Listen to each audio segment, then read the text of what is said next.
entertainment from the folks you know. The old coyote's howling, let's get on with the show. It's Conversation Corner, brought to us by Lucille's Roadhouse, Airport Road in Weatherford. Lucille's hosting the annual Weatherford Kiwanis Club Pancake Day, and that's going to be more than just pancakes. We've got eggs and ham and bacon and biscuits and gravy.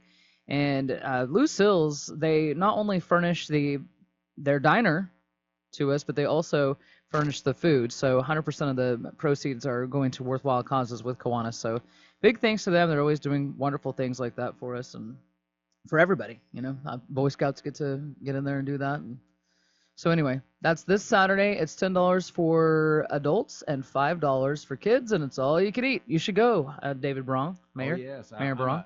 I've been to the Clinton Kiwanian pancake for probably 60 years, and I know it's good, so I highly recommend everybody go to the Weatherford Kiwanian feed. Pancakes. I love them. Bacon. Bacon, crispy bacon. Or soft, chewy bacon. Yeah, however you like it. Yeah. It's the only time I don't know if they do it here or not, but they have milk in little cartons, and like I used to got in grade school when we had the Dime a Week program, and that's the only time now as an older adult that I get to have Get that milk. Yeah, my milk in the little cartridges. And you never know if you're going to open it up right? No, I normally sometimes no, it's you do not. Yeah, sometimes it just doesn't work out. Yeah. And turn the other Then side. it's ruined. Yeah, it gets a little frustrating. Yeah. Well, we're glad you're here. You made it thank in you. from the fog. How Absolutely. was that? Well, it was exciting. It was extremely. It's very romantic, very London. Romantic. Very London-y. London fog. London fog.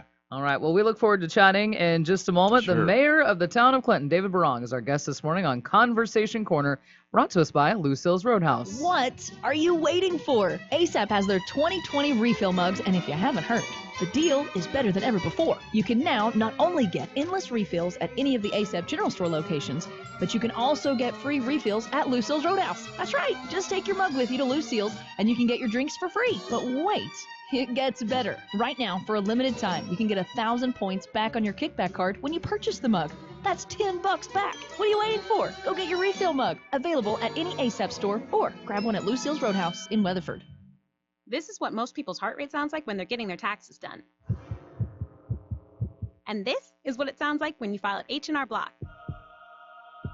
Because they've got upfront transparent pricing, so you'll know the price before you begin. And that is my stomach demanding tacos. Upfront transparent pricing. Just another way it's better with Block. This is Ryan Willis in Weatherford. Tanya Willis in Clinton. And Carissa Willis in Elk City in your locally owned H&R Block offices. Walk in, make an appointment, or drop off your docs, and we'll tackle your taxes while you're away. Hello, Bulldog fans. This is Josh Collins, coach of the SWASU volleyball team, here to talk to you about our official booster club, the Athletic Association. If you are looking for ways to support SWASU athletics and get some awesome perks like Bulldog gear, game day tickets, VIP parking, and suite access, then you definitely want to join the Athletic Association. So call the SWASU Athletic Department today to speak with Kayla McQuillan or visit swasuathletics.com for more information. We are so privileged to represent this great university and the incredible city of Weatherford, and we couldn't do it without your support. Go Dogs! Whatever your type of home, experience a new level of home comfort with a new Bryant Evolution system. When installed with the Evolution Connex control, this advanced system can communicate with both the indoor and outdoor units for increased comfort and efficiency. Ask Cross Heat and Air, your Bryant dealer, about an Evolution heating and cooling system today. Schedule an appointment by calling Cross Heat and Air at 580-819-1089 or visit crossheatandair.com. Bryant, whatever it takes. Are you looking to work for a company with great benefits? How about a company that has a team atmosphere? A company that's employee-friendly and now has pay that starts at $12.95 an hour up to $13.50 an hour based on your skill set? Well, Bar S Foods in Clinton is the place for you. Get to barsfoods.com and go to careers to apply today. Or come pick up an application at 200 Locust Street in Clinton. Only the best is branded Bar S. Join the team today. I'm admitting it right now. I need help getting my yard fixed up. I'm super busy, and I want a beautiful yard for the summer without all of the work. Well, I have the perfect solution for you. Call Pro Lawn. They offer weed control, landscape cleanups, landscape maintenance, and mowing services. They can also do new landscaping. They literally do it all. Call them and you won't have to worry about a thing the rest of the summer. Well, that sounds great, but are they insured and do everything the right way? Whatever you need done, they can do it. They work on residential and commercial property. That's Pro Lawn Services at 580-772-5241 or at www.getprolawn.com. The new Van and John Show on Coyote Mornings. It's Conversation Corner, brought to us by Lucille's Roadhouse and the mayor of the town of Clinton. Good foggy morning. And good foggy morning to you. Mayor Berrong's in the studio with us. How's Clinton doing? What's happening? Well, what I can see of it looks to be purring right along. Looks to be good. Yeah. Good stuff. Yeah. Yeah, we're just waking up. Not too many lights are on in town that I could see. But we're ready for a new day, new week. Ready for a new day. And almost a new month. I mean, let's live it while we have it. And then what is today, the 17th? Yep. And an extra day. Happy President's Day, this right? month. Yes, President's Day. City of Clinton open today? They probably are not, but being in business like I have for my entire adult life, Yeah. we are. Okay. So come on down. Come on down. Kids are not in school. They can, rent a Well, I'm sure they inflatable all or sit something. and they take the book of their favorite president and do a historical read. Oh, That's like right. your children? Is this what's happening? This it is now. Now that you've suggested it, it should be a tradition. I'm telling you, I like it. I can recommend all the books on Abraham Lincoln. All of the books. Vanessa doesn't think he's very good looking. Abraham? Yeah. I think he was didn't say known that. primarily for his wisdom. Yeah. We were looking at the list. It was like the hottest presidents or whatever. And so I was just saying he's not going to be in that list. Like he's not known to be, an Well, that attractive is man. your culture today, that People's Exactly. Magazine, sexiest men, that's all that matters. But that's not really kind of what runs the world well. No, but in his description, they make a big deal about the fact that he's not attractive. He's very tall. I know, very tall. I think I'm reading a book now that is about President Lincoln and all the men that he pulled in to run the country during the 4 years after he had been elected. And it's an extremely interesting book, but they get into who he was young and what he looked like. And yeah, very commanding though. I mean, he's 6 foot, I don't know, 6'6", something like that. Yeah. 6'4".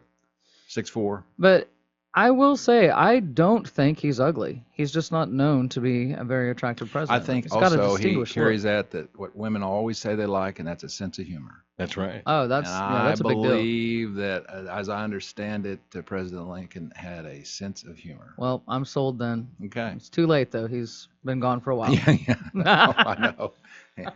Yeah.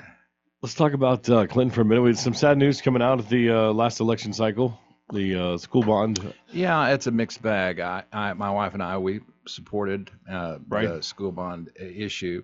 And I think within the defeat, which was a narrow victory in terms of, like 50 to 49. I mean, the actual very votes close. cast, but in a school bond election, as you know, 60% is required. And there was enough vocal opposition that historically, and that would be in any community, if people for whatever reason rise up with what they think is a better idea or they want to pause on something, that hitting that 60% threshold is difficult. But I believe that within the majority of both of groups, there was just 1,000 people that voted. That was another thing. I think 10 years ago, when Clinton passed its last bond issue, there was more like 1,600 people. Wow. Yeah, that voted. 1,068, I think. What?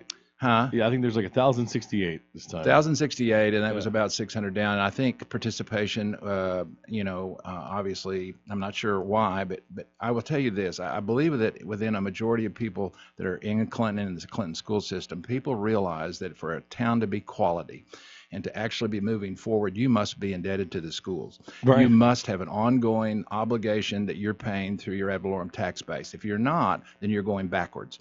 So that is just historically the picture of an aggressive, forward-looking town. And Clinton, for the last 20 years, has been bing on school bond issues. This is a blip, and I think what you're going to see is a regrouping. We're looking for a new superintendent. Now, I'm not, of course, on the school board, Right. but in the bigger picture, the schools, the hospitals, and city government I mean, that is the middle of what pulses your life. And public schools in Clinton have always been an absolute number one priority. I'm a product of them, and there are people that are very high-minded about our public education. So I know that they're going to get together, take a deep breath, and we will, pass appropriate bond issue to hopefully do the most for our children. Yeah, it's one of those weird moments, like you mentioned, is like I think 52% voted for it, and so it's the majority. You could make the argument that the majority of your town wants it. Right. But like you said, it needs supermajority of 60%. Well, it's because it affects the tax base. Right. And that is why it has it's not what I call a supermajority, which is 60%. Right. And we've done that. Last bond issue, I believe, passed by 78%. Right. So it's very doable. And, I'm challenged to be a part of, obviously moving us forward in that area and being helpful and be supportive of our school board. And they're searching for a new superintendent too, which will be as always, is an important move on their part. I know, and you mentioned this, and we talked to them a little bit about it's just not physically possible right now, or feasibly, at least fiscally. But the schools have been there for a while. I mean, a long time. Right. There's Clinton's, heritage goes back 100 years, forever, over 100 years. Mm-hmm. Yeah. And is there a time to maybe try to doing the remodeling and adding classrooms, things like that, to start brand new, or is that just not in the budget? As I saw the project, it was brand new. Right. I mean, it's not that they were going to be fixing things up necessarily. You're going to have brand new classrooms. You're going to have brand new storm shelters. Brand new. It was a part of this project. Right. I think it's not so much an issue of brand new, and it's prioritizing the monies that are available to fund a school bond issue. Now, that's my personal opinion. In the 80s and the 90s, Clinton went into a malaise. And it was silent, and there was no bond issues, and there was no movement in building the schools up during the 80s and into the 90s, almost 20 years. Right. Now, my opinion is that once you are behind, once you lose rhythm, then it is difficult to have it all. Yeah. To have it all. In other words, that's where some of the debate is that, well, what do we do with the money that's available now? Because once you encumbered, it takes 10, 15 years to pay it off, and you cannot finance schools any other way other than bond issues. So you have to be able to pay them off. So it's a matter now of the reality of where Clinton is in terms of prioritizing the monies that they would be able to be indebted for. And so your question is a valid one. Do you go out and just build a new something? Right. But then, what do you do about what you're not doing? Right. In other words, prioritizing the money that you have is, I think, the responsibility of certainly the school board and whoever the leadership is, and then people in the system. It's a matter of trust. Need to move forward and where we can do the most for the most number of students. I can tell that you read a lot. I'm always learning new words from you. What's my word? What's the new word? The malaise. Oh, yes. Like, it's an art. Well, I don't know about that. I like that you use all of these different words and you use them beautifully. Well, thank you. Well, if I misuse them, be sure and tell me. Well, But I learned we have a these big new- vocabulary. The world is bigger than just, a few words. You're right. But it's just interesting to me. It's like words Kinda that I know what you mean when you say them, but I'm just like, Well, who you're says sweet. that? That's cool. Well, paint a picture in a different way. Definitely. The city of Weatherford's got a tax that they're starting to talk about, the one penny sales tax that currently already is in existence, and the continuation Want to re-up of that. it, yeah. Mm-hmm. Right. And they've kind of spliced out where they give different portions, different funds. I think this time it's 52% would go to the city of Weatherford, 15%, I believe, to the hospital, 5% to the schools, and then the remainder to the college. Right. As well. Is there anything? I know you guys have that penny sales tax that you did move over to the general fund. Sorry, half penny Mm-hmm. to the general fund. Is there something in the future for Clinton, something like that? Well, we have done that. Yeah. In fact, if you go to Southwest Elementary, Mm-hmm. Clinton pioneered under the superintendent Perry Adams. It was remarkable. We were the second school system in the state of Oklahoma to take advantage of what you're suggesting Weatherford is wanting to do. I don't know, this is 10 or 15 years ago. Right. We got in cooperation with the city government. They had a project that they wanted to do, and we said, well, why don't we piggyback on and allow the school to be part of a focused earmark sales tax. Right. You do your project, and let's get the citizens to vote on it together. So you have a school, and so they built a new elementary with the halfpenny. It was very progressive, very remarkable. Now, that's probably, I'm guessing, is what you're talking about going on in the Weatherford system. Right now, the re-upping of the halfpenny was a realistic move because that was used to build different things in Clinton, from fire departments and a variety of things. Right. But what the citizens were asked to do, and they overwhelmingly said, yes, let's do this, then let's shore up our economy. Okay.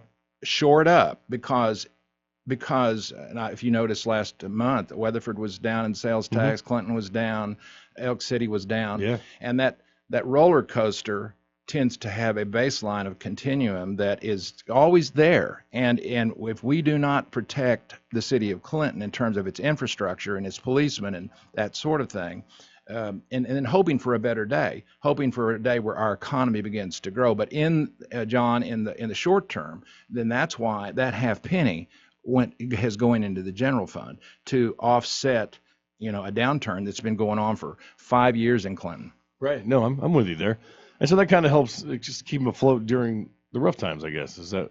Yeah, and then there is a trust factor there. The citizens of Clinton have got to trust that the city council and the city manager and the people that are instructed to use that general fund will do it wisely, and that you will see a baseline quality of life in Clinton. Well, there you go. Route 66 Festival, that's going to help pick things up a little bit coming up. In the Clinton, what is that, May, March? Right, and when we're all looking toward the celebration of the 100-year celebration of Route 66, and Clinton will be right in the middle of that. Wow. Coming up, I talked to the lieutenant governor, and all the communities that are on 66 will have a major rah-rah here in the next 3 years. But Clinton, being the location for the state Route 66 museum, that will put us in the catbird seat to really provide some leadership. So we're excited about all that. Any big new businesses coming in? Have we figured out what to do with the old Kmart building? I think what I tell people is this, that we have now a professional system set up, mostly funded, 99% funded by private dollars. We have a professional developer who is in the process of meeting and pressing the flesh and flying to everywhere to try to not just do the Kmart building, but looking at expanding, growing, bringing jobs to Clinton, and that we're in the process of doing that. And certainly that facility is number one as a priority. And let's just say that if someone should have been contacted, I know they have been. Right. Is there? Do you see a timeline on that at all, or is it just kind of? No, I don't. Kmart 25 years ago, they didn't need a modern on and off right there at 65. They just decided to go from the small little place they were, which is now the Atwoods building. Then they say, hey, let's build a 100,000 square foot facility and let's locate in Clinton, Oklahoma. And their first years here, they were knocking it out of the park. Yeah. But now we're confronted with an empty facility at a different time. And yes, we have people that, there are people that are very interested in tracking where the Kmarts have gone out, because it wasn't Clinton that got sick. It was Kmart that got sick. Right. And Sears that got sick. So the area is still extremely dramatic. And now we've got a new highway system that's coming in here in about 3 years that is exciting. It's going to change Clinton forever from an economic standpoint, more on, off, go farther south there by the Kmart, go across the interstate, development. We'll have what our sisters and brothers in Elk City and Weatherford have had for years that we have not had, and that is huge access to massage the interstate. Right. And with, and it will be an economic boom. But in the meantime, whoever locates in the Kmart building is now going to have to be satisfied that we're going to have an official Department of Transportation plan, which is coming down the pike here pretty quick, that is going to be built in 3 years, and there's going to be all this access to that area that has never been. Right. And it's going to bring all that traffic, potential into Clinton and around Clinton, north and south. So I guess I asked about when you work with your economic developer. This is the first time Clinton's had one, and did you guys set goals for him, or saying this needs to be done by this, or we need to have this? Well, filled, it's been a combined effort. Yeah, and he's a pro. Roland Maurer, and you need to have him on here. Right. I know we do. He's a pro, one of the top developers in Texas for the last 20 years, and came out of San Antonio and was in Corpus Christi for 10 years prior to that as the economic developer. And he understands the dynamics of growth. He's been in small communities like Clinton in his professional life up to the big ones. And we expected him, and he has delivered, and he has put together a plan of work that has been approved by business authority that oversees him. It has been like, when you say, how did it happen? It's a collaborative effort, and it's a plan called Elevate Clinton, and it's got 4 or 5 buckets. One's going right now, and that's it's called Elevate Clinton. The first Clinton first, and it's the first Saturday of every month. Right. We've already people are gathering to work to maintain Clinton, to make Clinton beautiful, but also to repair what needs to be repaired. But it's a fellowship time. It's bringing people together, private citizens. It's a part of Elevate Clinton's program. It's seeing that as an economic issue. If Clinton doesn't look good, if Clinton doesn't sparkle, then people are going to not be as interested in locating. And we know but he's the one that has brought this emphasis. San Antonio had this going on when he was there. It was called San Antonio First. And it's but there's a whole lot more sophistication to what he's doing. Maintaining certain businesses that are here, that's important. I mean, it's not just getting new businesses, making sure they're happy, making sure that they have what they need in the area. It's a very complex process. And I'm with you. I'm just saying, of course, there's been several restaurants that have been closing down. There's, of course, we mentioned Kmart as well. And, there's certain different things. And we're a world we live in of now. We want it now. We're an instant gratification kind of community. And I know that. And we definitely want, I guess, when do we expect to really start seeing the big impact? Well, I'm going off what he said. Mm-hmm. And when we were hiring and interviewing all these people, we went through a professional headhunting source to get to him. And in interviewing him, he was quite clear. He said that this is a 3-year baseline minimum. Mm-hmm. When you set a program up, this is brand new now. Other communities around us have had something going on. Right. Clinton was way behind. This is something brand. So 3 years to see any beginning impact. And we're already seeing certain things through his influence. We've got some retail stuff coming. Domino's is coming. Mm-hmm. There's some low-hanging fruit that is still fruit that is coming rather quickly. But to see, kind of begin to sense and say, we're being proactive about Clinton through our Clinton Economic Development Authority, and it's working.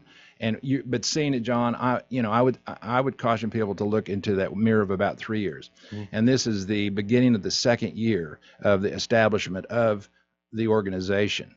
But gosh, the participation locally, almost $750,000 has been donated privately to fund his work, and so we believe in it. Mayor Berrong, thank you so much for coming in, and hopefully you'll be able to safely go home in this. Yeah, the fog has not lifted. No. Okay. It's supposed to burn off at some point, though, right? 19 minutes left. All right. Now the advisory is till 10. But all right, I'll drive slow. All right. Conversation Corner brought to us by Lucille's Roadhouse. The Kiwanis Breakfast is this Saturday at Lucille's, 7 a.m. to 1 p.m. The Coyote reminds you, if you're a contractor, farmer, or rancher, DJ's